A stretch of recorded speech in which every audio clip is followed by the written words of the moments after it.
বাবু, তুমি শুনছো? তুমি আমাকে ছেড়ে দাও না প্লিজ। তোমাকে দেখে তো মনে হচ্ছে তুমি অনেক ভালো। আমাকে যেতে দাও না প্লিজ। তুই কি আমাকে বোকা ভাগ পেয়েছিস? আমি তোকে ছেড়ে দিব আর আমার মাচাচ্ছু এসে আমাকে মারুক, তাই না? তুই তো এটাই চাস।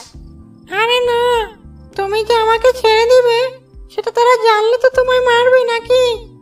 তুমি যে আমাকে ছেড়েছো সেটা তারা জানবেই বা কি করে বলো? জানা ছাড়া থাকবে বুঝি? আমায় তো এখানে রেখে গেল তোমায় পাহারা দেওয়ার জন্য। তুমি পালিয়ে গেলে আমায় কি আস্ত রাখবে? না, এই বেটাকে তো দেখছি কোনোভাবেই মন গলানো যাচ্ছে না। কোনো একটা বুদ্ধি খাটিয়ে এখান থেকে আমাকে বের হতেই হবে।